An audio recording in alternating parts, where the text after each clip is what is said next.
Hey everyone, how are you all doing? Thank you for coming to the stream. So, today we are going to be working on the next scene in The Wolf in Red. I will be taking a wee break over the weekend from streaming. I'll be doing the normal class tomorrow, but like stream writing, I'll do some writing off camera.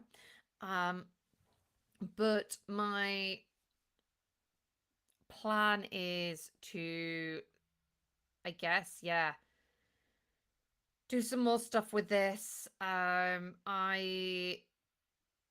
It's kind of like the big confrontation, or like not the big confrontation. It's like the first confrontation of Red with like humanity in general. Bale, gets back safely. Of course, doesn't say anything to any of his comrades because he's scared shitless. Wouldn't you be?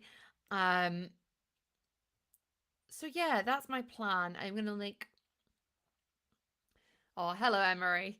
How are you doing? But yeah, no, I think I'll talk through it. I need to work out quite how I want the dynamic to happen.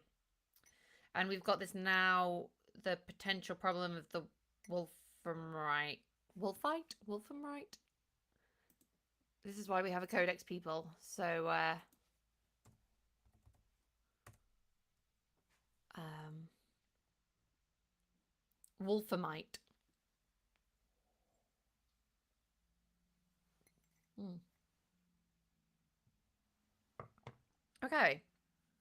So, yes, thank you, Corey. Let me zoom in for you all as well. Yeah, Wolframite. I don't know what the negative. Oh, so dramatic, Corey. Hello, Circus. Yes, TGI Fridays. Yeah, so I need to work out what the effect of it is. Like, I'm kind of like feeling that it's maybe like a silver effect where it's like got some stuff, but maybe not quite. I might go to GPT and just like ask some questions, throw out some ideas, see what's happening. Um, are impacted by a mineral called wolframite.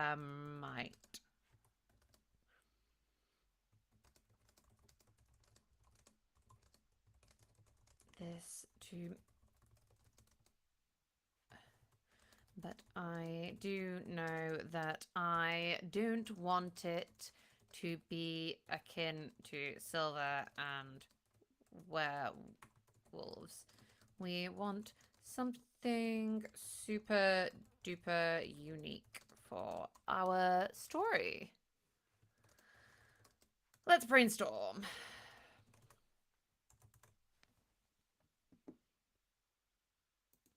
Oh, that sounds like a fascinating element to include in your story. Okay.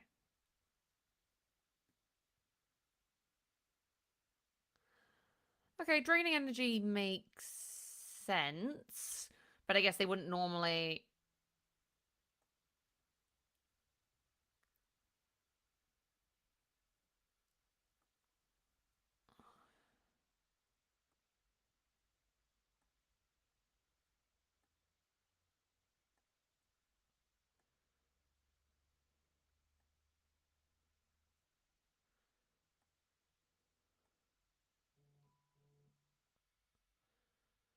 Okay, perhaps Wolvermite allows shifters to tap into earth magic.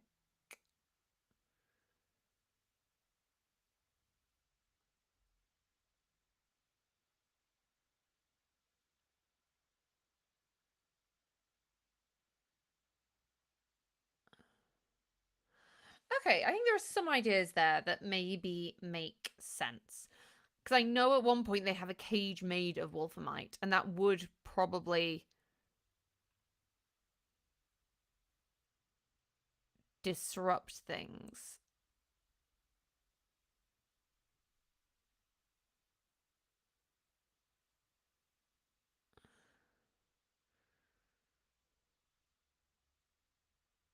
So I like the idea, I think, of of this. Okay, let's start.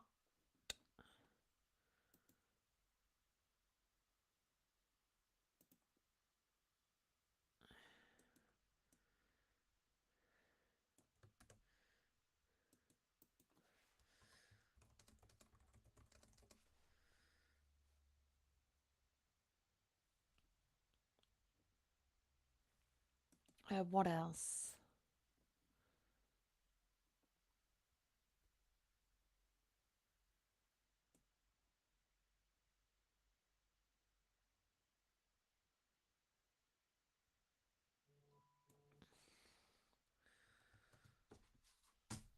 Um,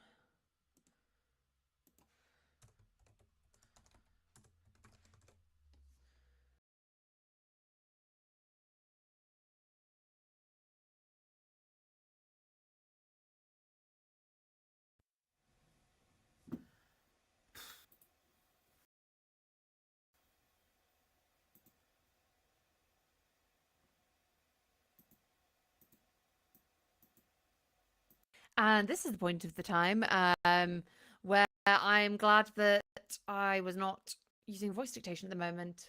I just disappeared. Oops. Soz, guys. Long time exposure could lead to fatigue. Okay. I think I'm happy enough with that as a general idea. Um, Maybe it's not like a force field and actually keeps them away, but it would make them cautious. Like it feels like wrong. I could get behind that.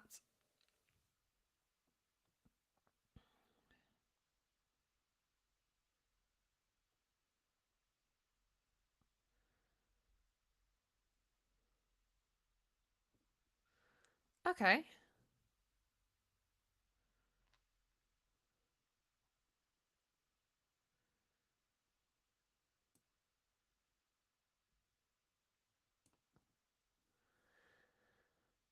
Okay, right, let's start doing the speaking speaks.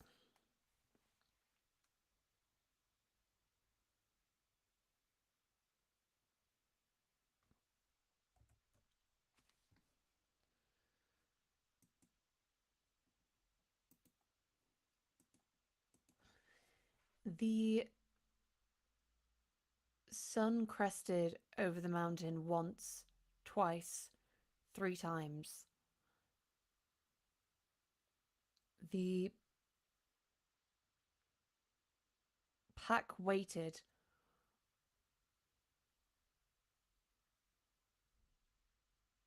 continued to build their new den, and watched.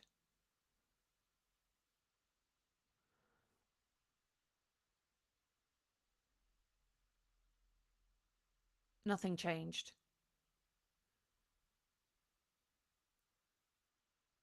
No sign of packing up.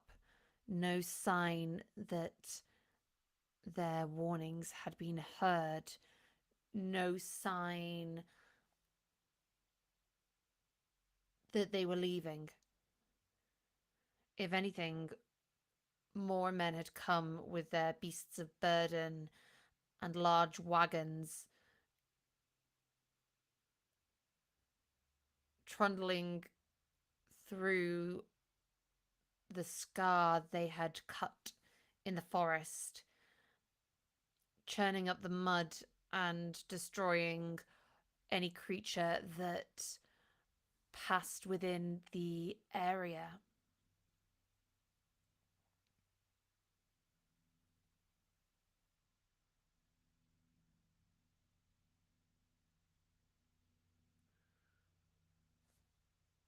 Red would watch them often, glaring, looking at each of their faces in turn to see if she recognized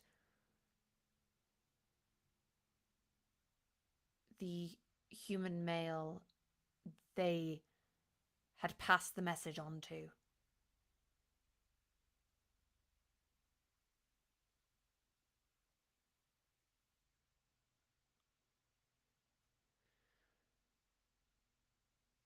It was hard to tell them apart, even though they wore different fabrics on their bodies. There was no logic to it, no consistency. Many had the exact same patterns, and other times they would change their patterns from day to day.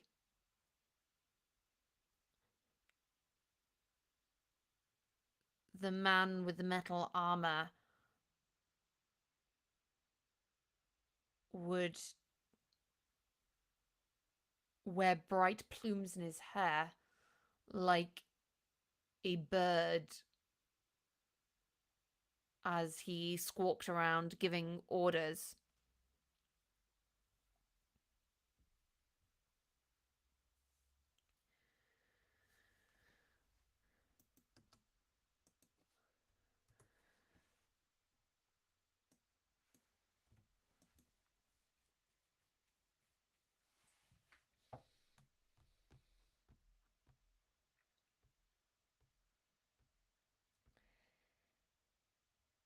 And each day more of that black mineral would come out of the ground. And Red feared that they would get nearer to the den.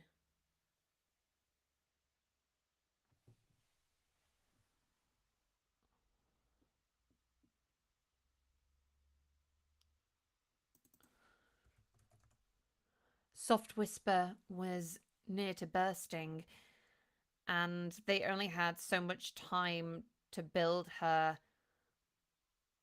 somewhere comfortable.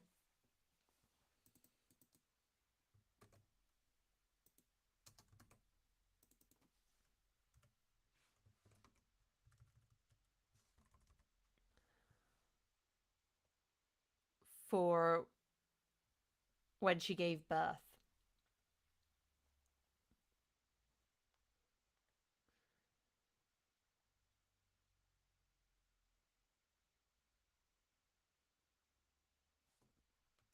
With each day that passed, she felt more and more useless. Her human limbs unable to do the jobs she was used to, and her muscle memory so poor she could barely remember what they had once done.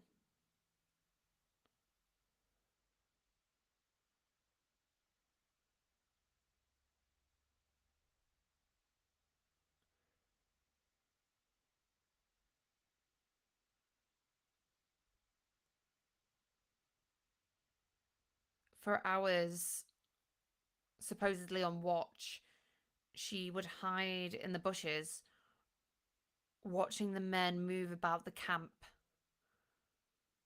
watching each action they made and trying to mimic it, tensing her muscles as she gripped onto an invisible stick, moving it around,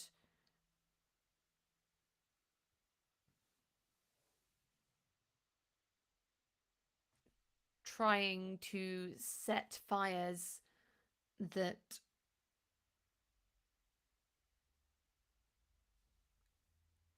came from some box.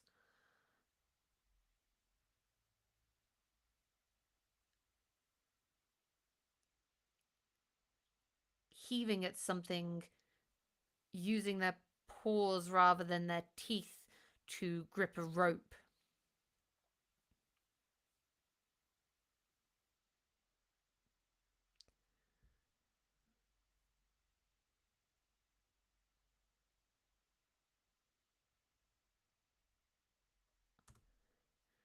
Psst, psst, psst. Um,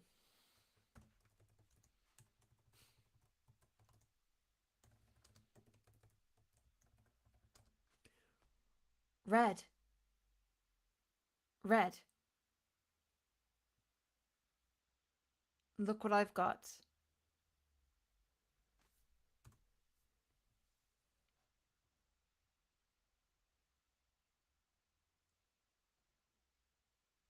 Clambering through the forest, a wide grin on her face, was Pebblefoot.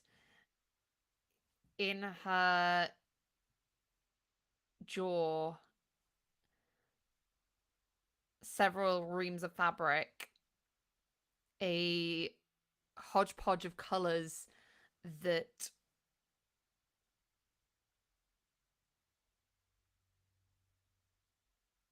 blended in with the forest floor.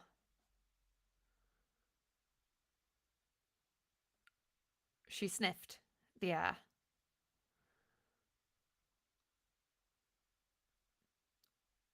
They smelled of water, at least, rather than human. And when Pebblefoot dropped them at her feet, they were damp. I found these near the stream.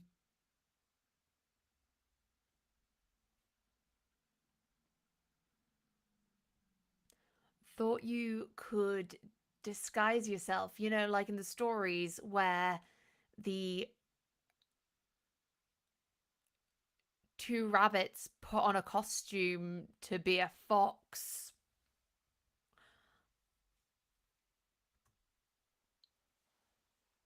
I'm pretty sure that that disguise doesn't work. Well, I mean, yes, it doesn't work, but the point stands. Pebblefoot's ears twitched.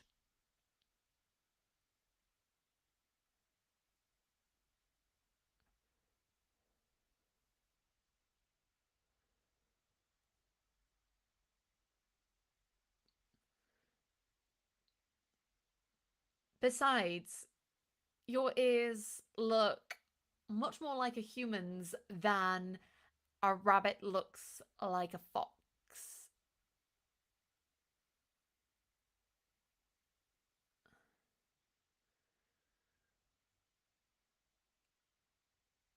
Eh, eh, she had a point, Redstorm supposed.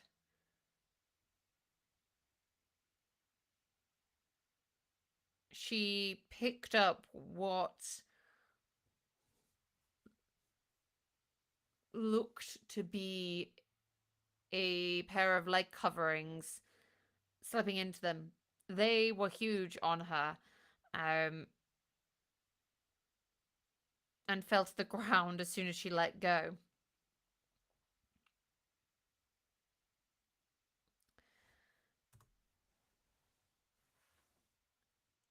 This feels like a skin that's 5 sizes too big.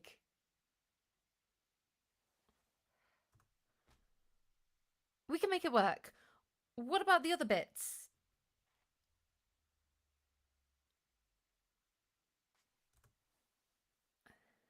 Humouring her, Red tried each of the bits of fabric on, pushing her limbs through holes that she vaguely remembered, but felt wrong, constrictive. She finally decided to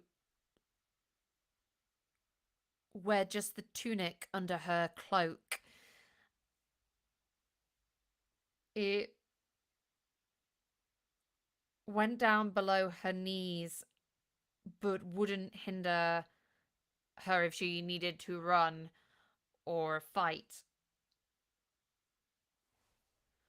How do humans wear these things? They're so itchy.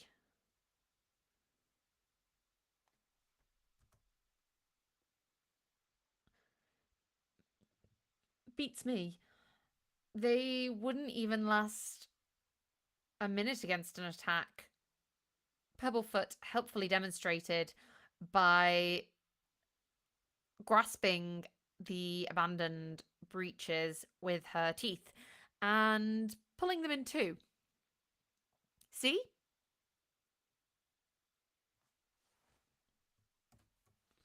Oh, okay.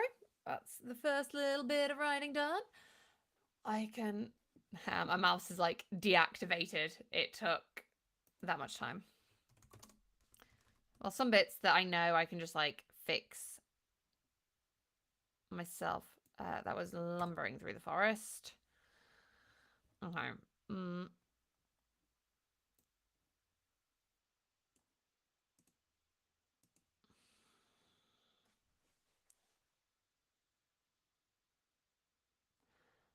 No sign of packing up, no indication that one has been heard. No sign of really rank.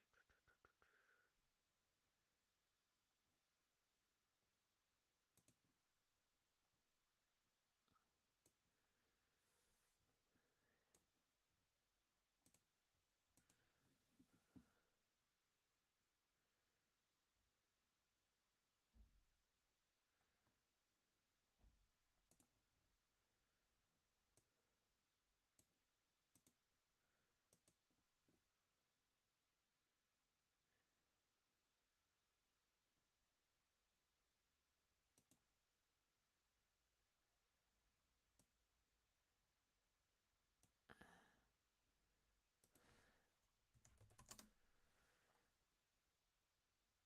She sniffed the air.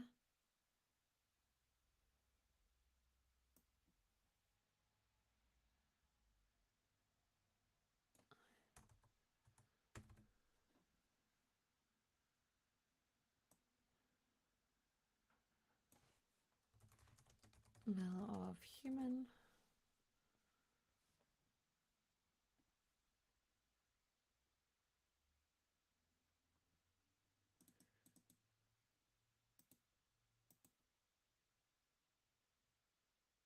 I mean, yes, it doesn't work. Stance.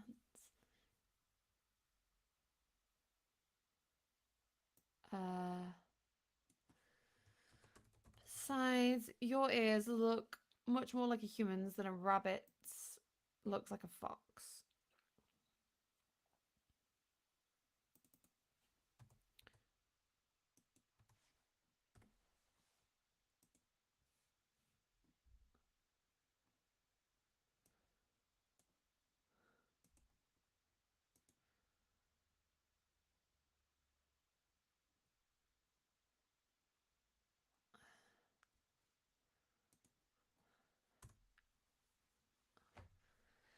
Okay, let's get started again.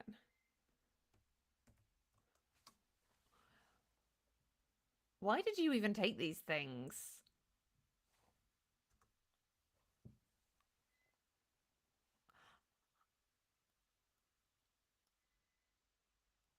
Oh, well, I thought you might be cold. Sometimes when you're on watch, you're wrapping the fabric around you, and without the fur, I just thought you might. She trailed off, looking sheepish, which was an odd expression for a wolf. Red's heart swelled.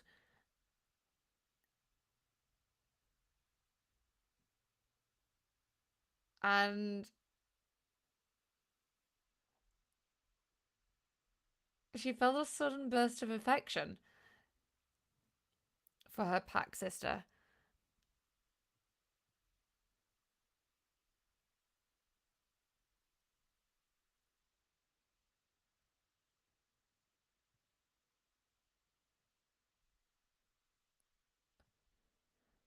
Most of the pack didn't know what to do with her, how to respond once it became clear that Red was struggling to return to wolf form.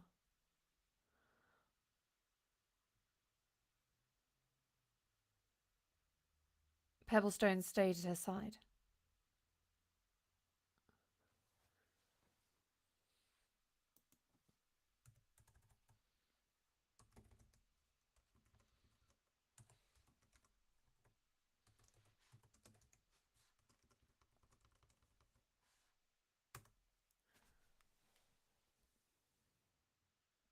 Thanks. Red batted her head against Pebblefoot's.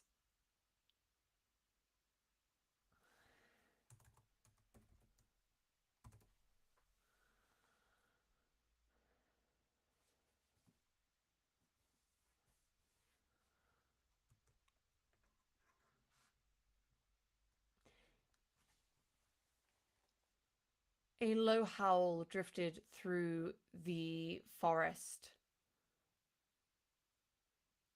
Storm Chaser's call.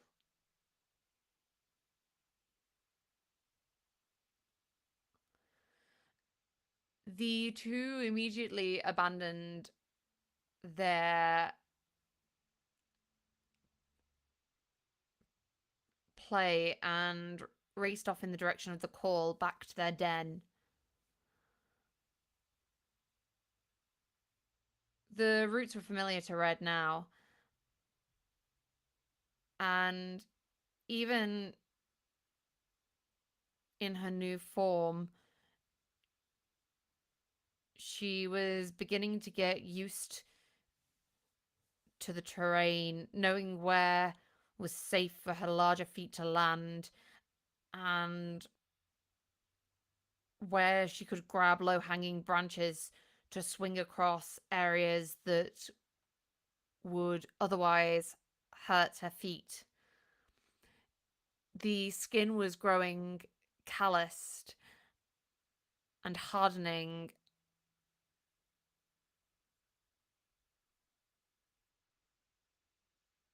just like newborn pores did each time.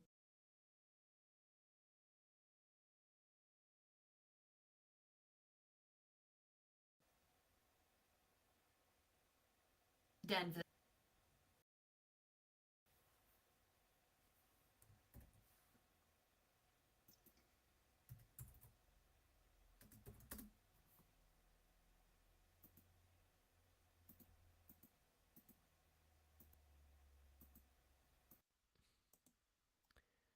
Okay, I think I've caught that before I started speaking again.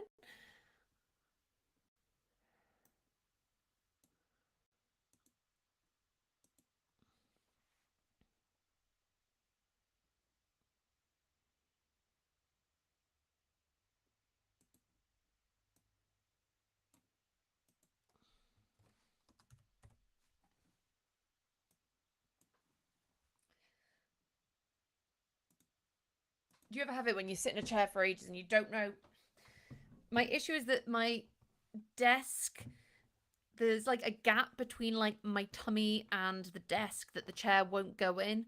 And so I lean forward to reach my keyboard, and that's really hurting the back. Does anyone know how to mitigate that?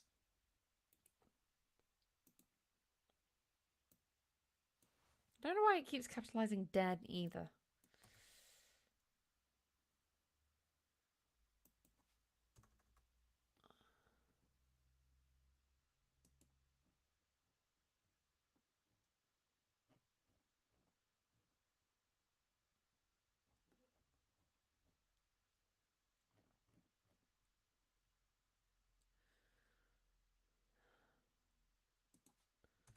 All on the line, be dangerous. Okay,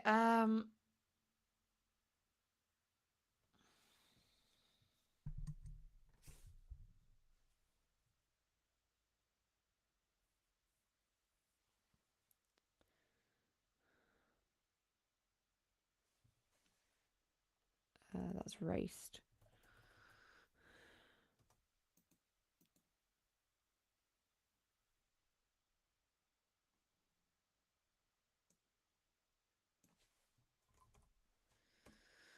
Okay.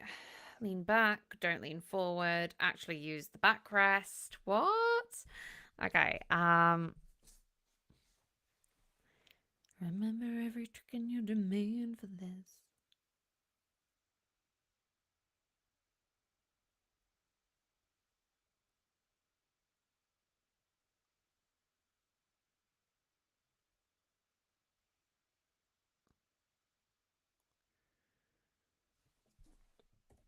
For once, they weren't the last back, and Red followed Pebblefoot into the den.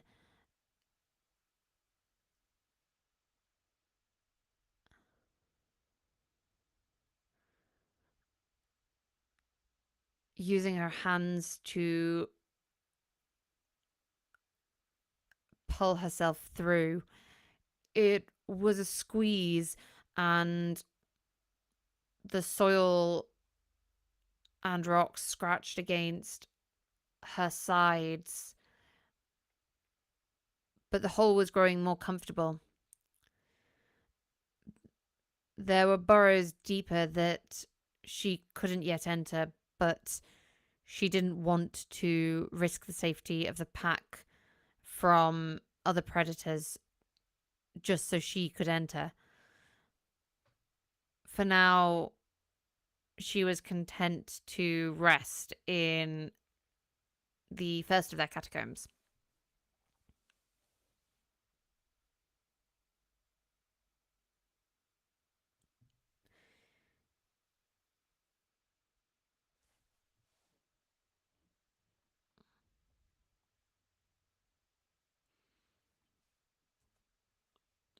Storm Chaser and Stoneclaw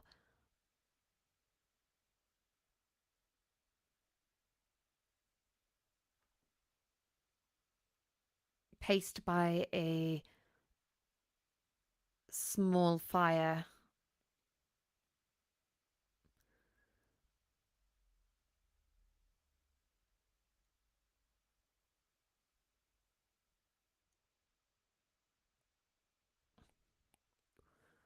Where a skinned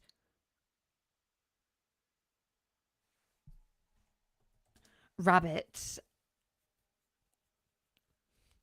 hung from a stick above it.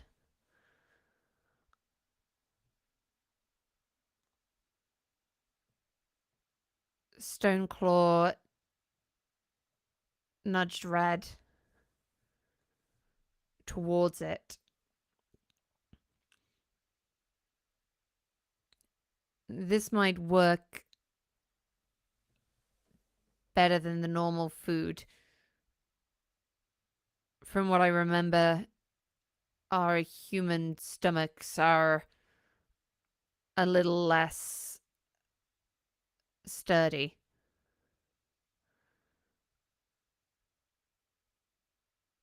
He said gruffly.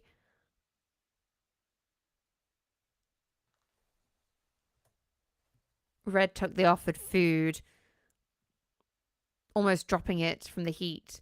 She held on to the stick instead,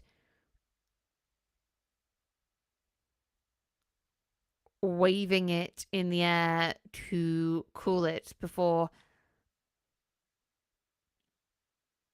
tearing at some of the meat on its hind. It was different to what she was used to. It was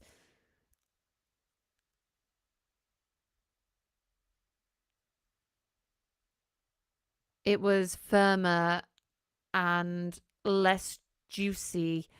She couldn't taste the blood that ran through its veins, the life, but there were also additional notes that she had never quite experienced when eating before. A strange smokiness that could only be from the fire, and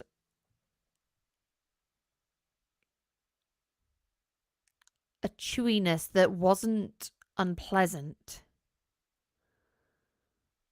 She offered a bit to Pebblefoot, who sniffed at it, licking the offered food once before turning to a raw alternative.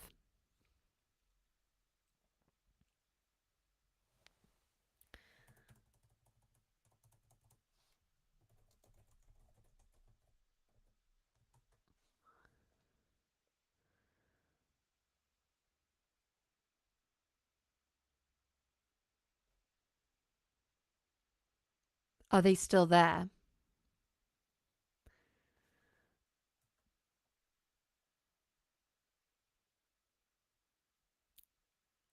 Yes, Stormchaser. They've not heeded our warnings.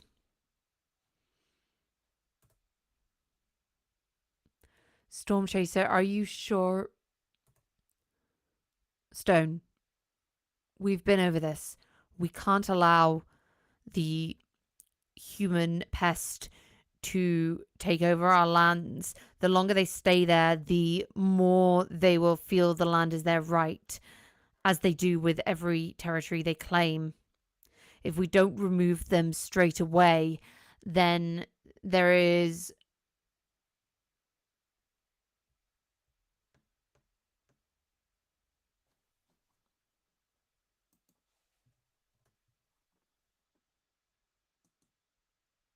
no hope of getting our den back.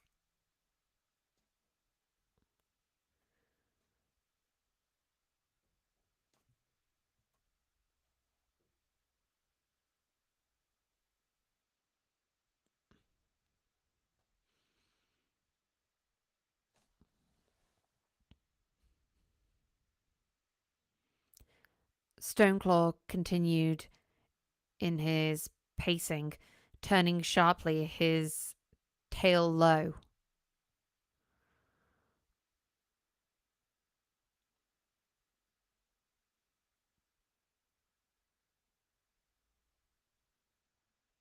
They have weapons. They don't understand the ancient rites. They don't understand about our practices. That's not our fault.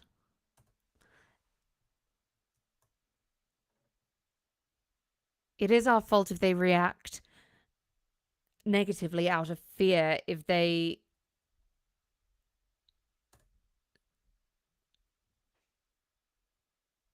can't beat us, we won't let them.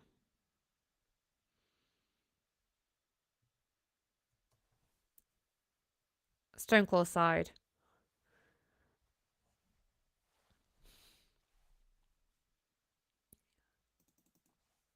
Stoneclaw sighed.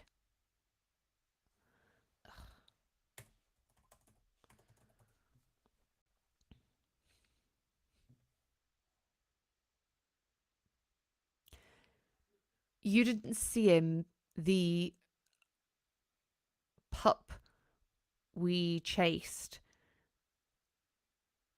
He didn't even have facial hair.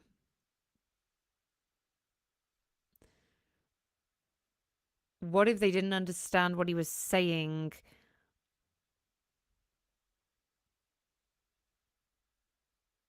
Or they didn't listen to him? That's not our problem. We gave our warning. I'm just saying there might be a way to get through this without everything ending in a bloodbath. What would you have us do? Go and speak with them? Oh. No, Stoneclaw, you can't be serious.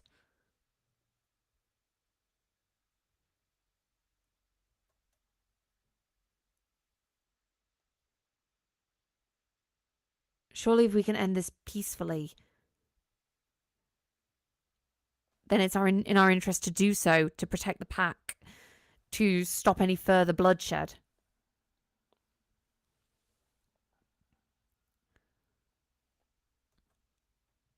Humans know nothing but bloodshed.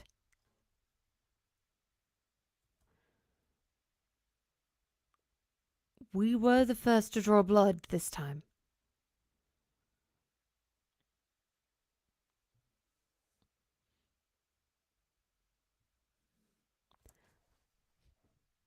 No, we weren't. Pebblefoot interjected. The two guardians turned to her as if they'd forgotten that she and Red were even in the cave.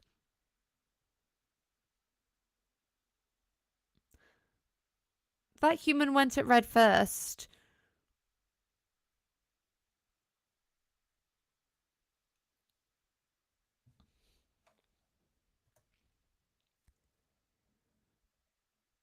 Humans don't see it that way.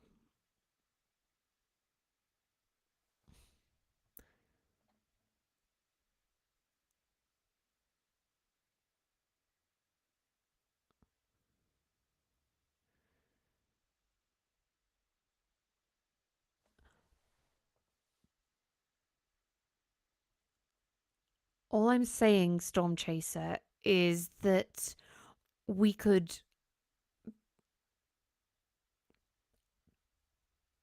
perhaps, maybe, ask Red to go to them and give her a prepared speech or a note or something. If she claimed. What is she going to claim? That she's there speaking for wolves? If they don't know about the pack, then it should stay that way, either through silence or death.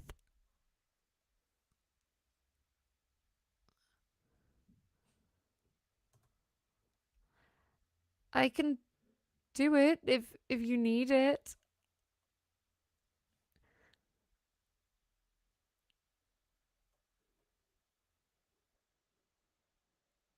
Red offered.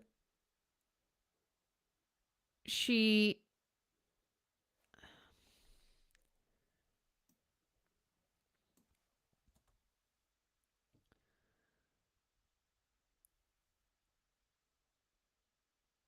No, absolutely not.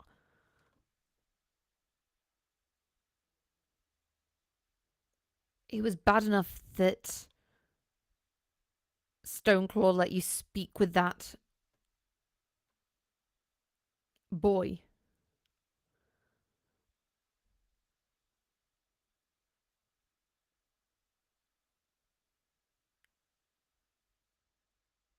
To let you go straight into their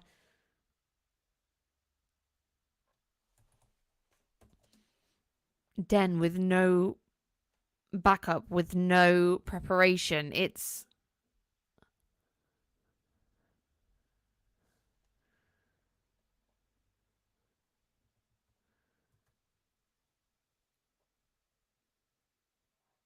Maybe she doesn't have to go straight into the middle of the den. Maybe she could just speak with someone. They might have some elders that still remember the old ways.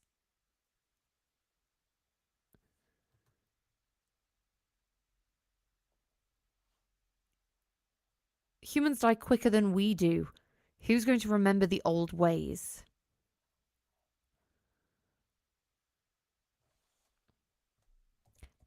Bloop.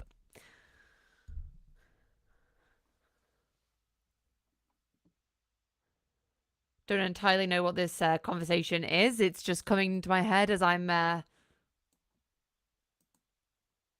just talking and the words are coming out. So I'm just like, well, let's uh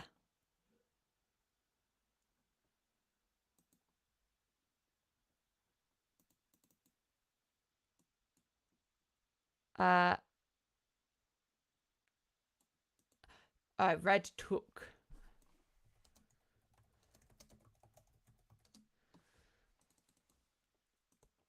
Sometimes things are really hard to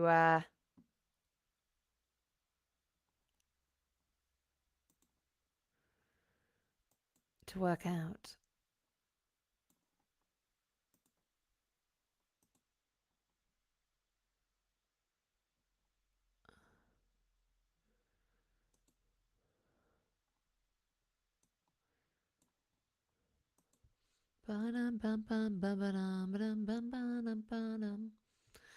How are your writing months going?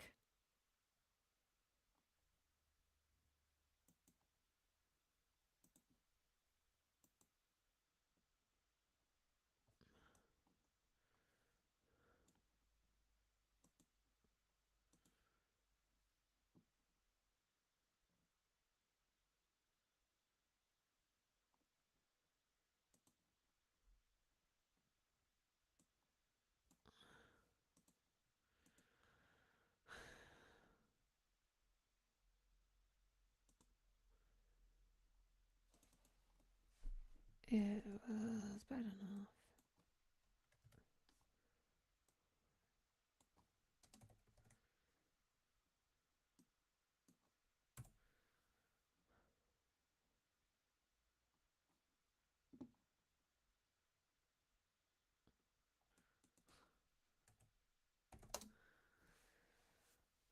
How many words is this now? Okay, almost 15,000. That's not bad.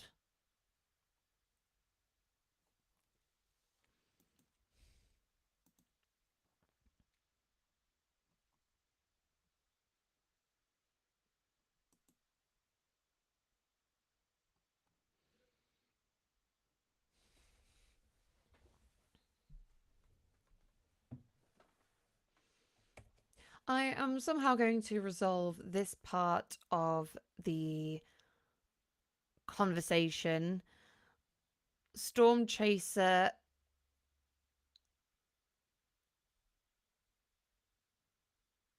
eventually agrees to try this plan out when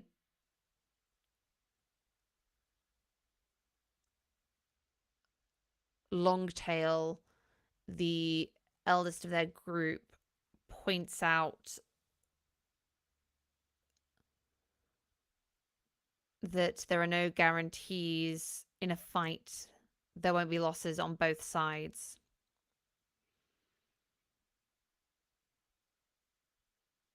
In her human form, Red is less likely to be harmed.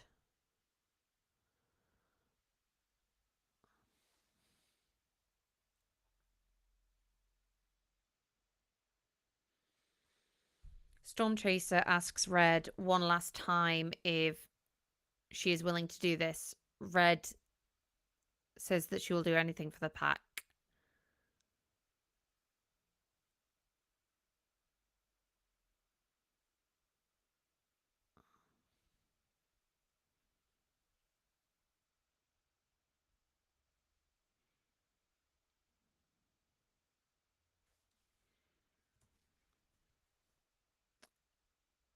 She makes her way to the human camp, accompanied by the wolves. They meet no humans on their journey.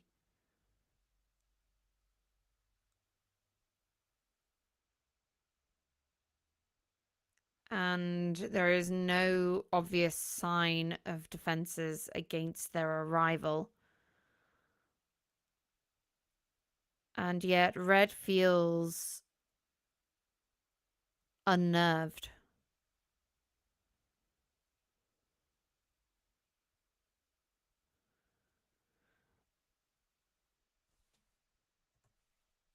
The closer they got to the clearing, the stronger the scent became, even to Red's nose. It was unpleasant in a way that she had not smelt before. It wasn't the sharp stench of a cesspit.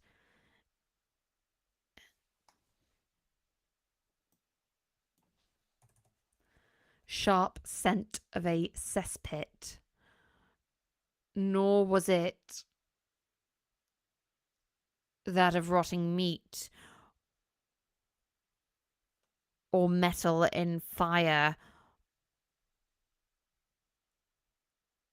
or fresh blood of a pack member slain.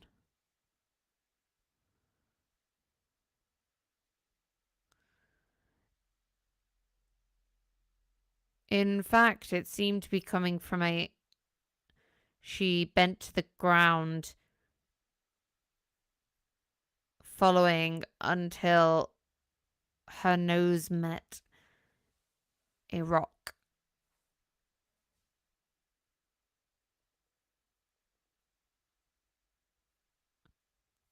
She went to pick it up, but driftwood barreled her out of the way.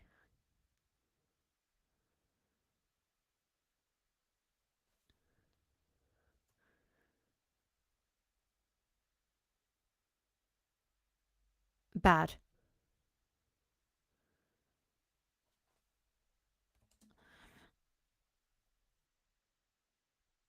The latest addition to their pack.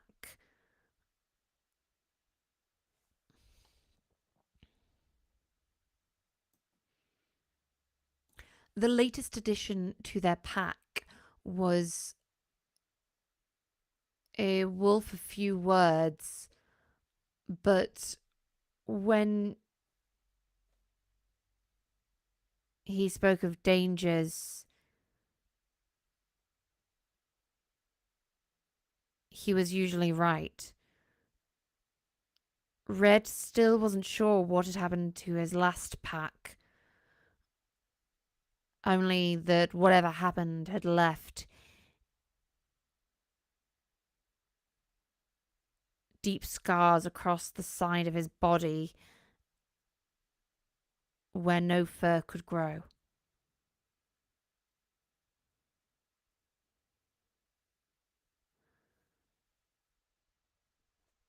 Danger.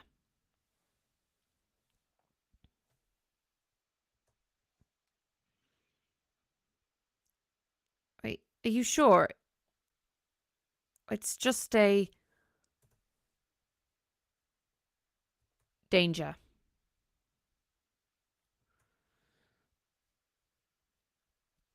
Red held her hands up and waited for the wolf to step back to move his teeth from near her throat.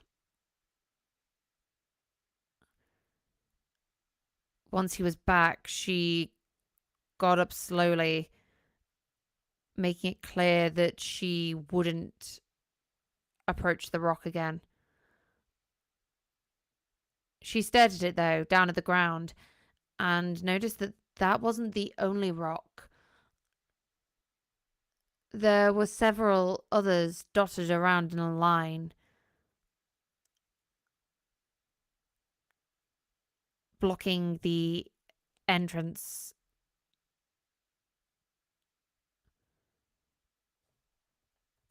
What are they meant to do? Stop us?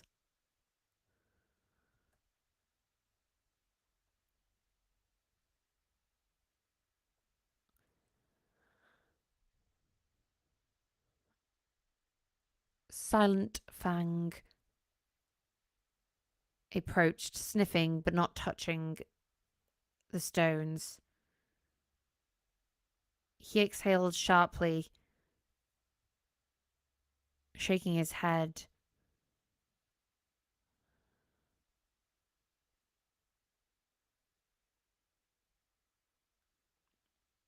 It doesn't smell healthy. That's for sure.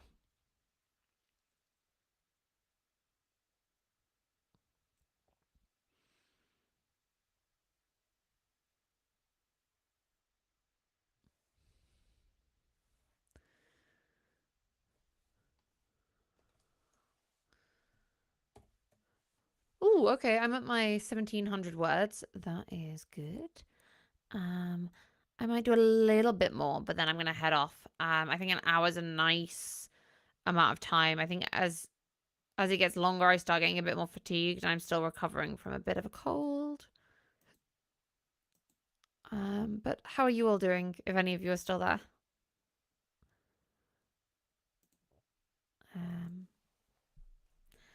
it's kind of nice because as I'm writing this, it's kind of giving me some, like, I'm starting to get ideas of the characters a bit more.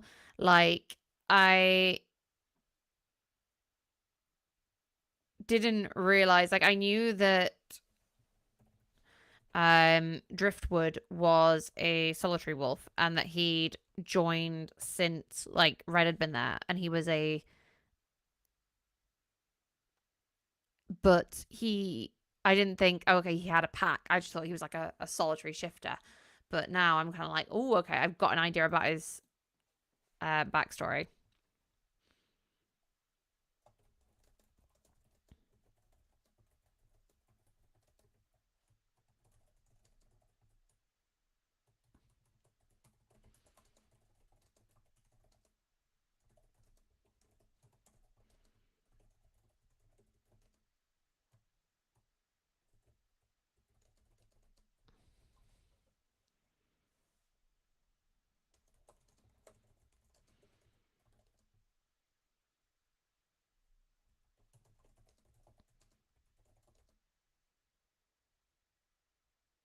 Oh, oh well, it's. I'm glad that you're enjoying listening to my voice at any rate, and I hope that you get writing tonight. That yeah. Although you're stuck on a business call and listening to me at the same time. Tut tuts. um, Driftwood is quiet but imposing wolf. The left half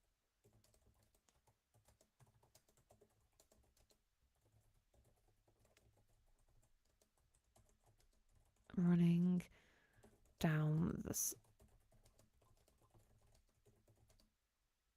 Oh, hello, Greg. Oh, inspired to write tonight. That's brilliant. Yeah, no, I'm kind of inspired as well to write. I might after dinner I might do a bit more writing.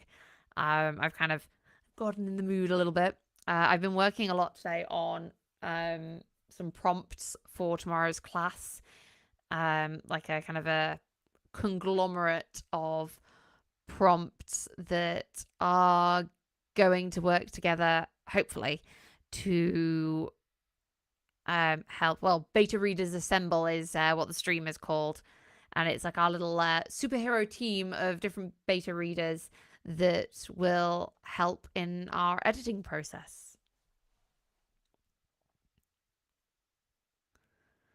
And I need your helps to come up with some great names for them because at the moment the prompts have boring names.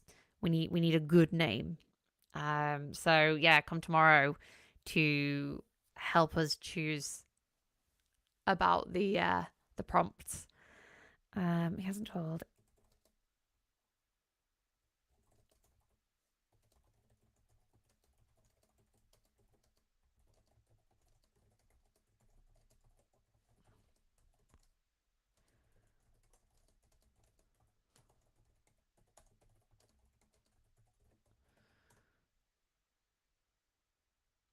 Oh God, I feel for you. Describing death is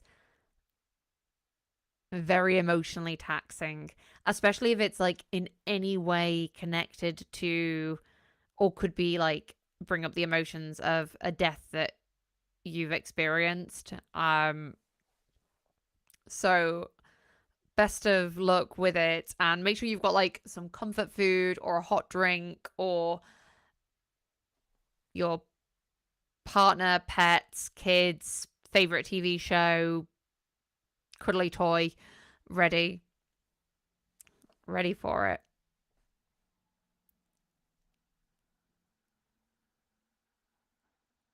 Whatever it is, traumatized him deeply.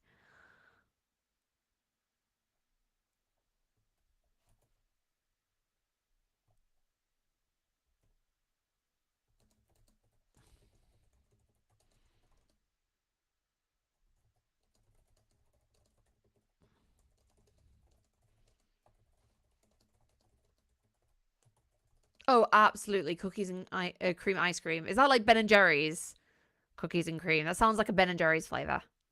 Oh no, it's cookie dough, the Ben and Jerry's. I have a cookies and cream hot chocolate that is like my current jam right now, and it's gluten free as well. It just like tastes of Oreos. Beautiful.